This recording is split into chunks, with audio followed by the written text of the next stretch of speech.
Chapter 47 तुम कैसे इंसान हो।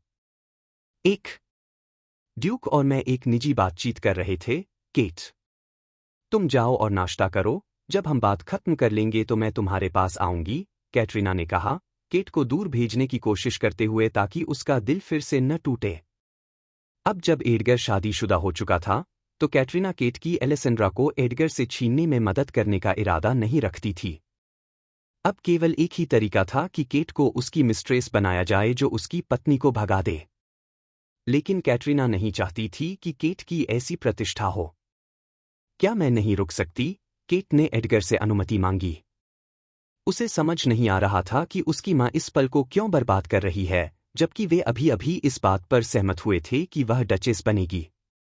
मुझे कोई कारण नहीं दिखता कि नहीं, एडगर ने कंधे उचकाए। देखा, मां, सब ठीक है। केट की मुस्कान और चौड़ी हो गई। वह एडगर के बगल वाली कुर्सी पर बैठ गई।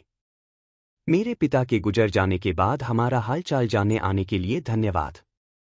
मुझे धन्यवाद मत दो, क्योंकि शहर के गार्ड्स ने कहा कि मुझे यहां आना चाहिए। मैं केवल यह पेशकश कर रहा था कि तुम्हारे कर्मचारियों को रात के बीच में तुम्हारे पिता के खून को साफ करने के लिए भुगतान करूं। क्या तुम इसे स्वीकार करोगी, बैरोनेस? एडगर ने बड़ी महिला की ओर देखा, उसकी घबराहट को भांपते हुए।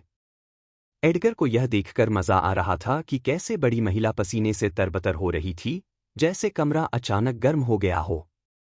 किसे पता था कि बैरन का घर दूसरों के साथ खेलने के लिए इतना अच्छा स्थान होगा? हाँ, कैटरीना ने जवाब दिया।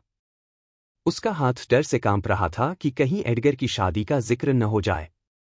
जब तक केट एलेसेंड्रा का नाम नहीं लेती, तब तक यह खबर छिपी रहेगी।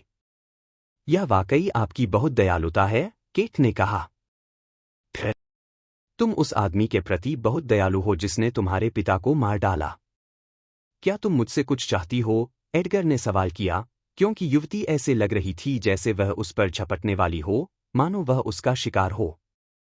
वह अपनी कुर्सी को पीछे धकेलकर उससे दूर होने के लिए ललचा रहा था।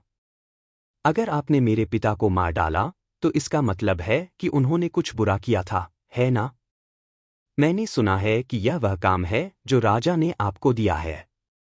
केट के शब्दों ने कैटरीना को अपनी बेटी की ओर हैरानी से देखने पर मजबूर कर दिया। डेसमंड ने जो कुछ भी किया, वह अपने परिवार के लिए किया था, खासकर केट के लिए। कैटरीना के विपरीत, केट अपने पिता से बेपनाह प्यार करती थी। यह सुनकर झटका लगा कि केट एडगर के सामने अच्छा दिखने के लिए ऐसी बातें कह रही थी। मुझे यह भी लगता है कि कल रात आप पर कुछ हावी हो गया था, ड्यूक एडगर। मैंने सुना है कि आप एलेसेंड्रा को अपने घर में रख रहे हैं। केट, कैटरीना चिल्लाई। हम यहां अन्य चीजों के बारे में बात करने के लिए हैं, एलेसेंड्रा के बारे में नहीं। मुझे यकीन है कि ड्यूक नहीं चाहेंगे कि तुम जो कहना चाहती हो, वह सुने। हमें उसे माफ कर देना चाहिए। नहीं, नहीं। मैं सुनना चाहता हूं कि वह क्या कहना चाहती है। कृपया मुझे बताओ कि कल रात मुझ पर क्या हावी हो गया था, एडगर ने केट को जारी रखने के लिए कहा। उसकी आंखों में चमक थी, यह देखने के लिए कि युवती खुद अपना गड्ढा खोद रही है। यह स्पष्ट था कि उसकी मां उसे शर्मिंदगी से बचाने की कोशिश कर रही थी, लेकिन बैरोनेस को उसकी दृढ़निश्चयी बेटी ने पूरी तरह से नजरअंदाज कर दिया था। क्या आपने एलेसेंड्रा के बारे में अफवाहें सुनी हैं? वे कहते हैं कि वह श्रापित है और अगर आप उसका चेहरा देखेंगे तो मर जाएंगे। आपको उसे अपने घर में नहीं रखना चाहिए। आपको उसे हमारे पास वापस भेज देना चाहिए इससे पहले कि आपके साथ या आपके किसी कीमती नौकर के साथ कुछ बुरा हो। मैं आपकी परवाह करती हूं, इसलिए यह कह रही हूं। एडगर ने गुनगुनाया, उसकी मूर्खता से मोहित होकर। तुम अपनी बहन के बारे में क्या सोचती हो, केट? क्या तुम्हें दिल से लगता है कि वह श्रापित है? क्या तुम चाहती हो कि वह कभी तुम्हारे या तुम्हारे परिवार के पास न आए? अगर तुम चाहो तो मैं इसे संभव बना सकता हूं। सच में? केट ने यह सुनकर खुशी से उछल पड़ी। एलेसेंड्रा के न होने से ड्यूक अंततः अपनी समझ में आ रहे थे। कृपया उसे दूर भेज दें। एलेसेंड्रा को संभालना हमारे लिए हमेशा से मुश्किल रहा है और उसे फिर से सामान्य बनाने के लिए कहीं मदद की जरूरत है। उसका चेहरा देखने के बाद कोई वाकई मर गया। मुझे नहीं पता कि उस पर क्या हावी हो गया था, लेकिन चर्च शायद मदद कर सकता है। मैंने सुना है कि उनके पास उस जैसे लोगों के लिए एक विशेष जगह है। तुम्हें वाकई लगता है कि एलेसेंड्रा ने मुझे श्राप दिया है? एडगर ने जवाब दिया, केट पर हंसने की अपनी इच्छा को रोकते हुए।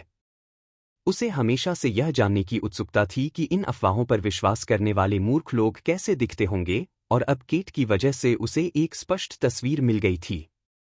बहुत अच्छा। मैं यह सुनिश्चित करूंगा कि वह तुम्हारी पहुंच से दूर हो। कैटरीना ने आह भरी क्योंकि उसे समझ आ गया कि एडगर क्या कर रहा था। वह यहां बैठकर केट के साथ खेल रहा था, लेकिन केट इसे नहीं देख पा रही थी।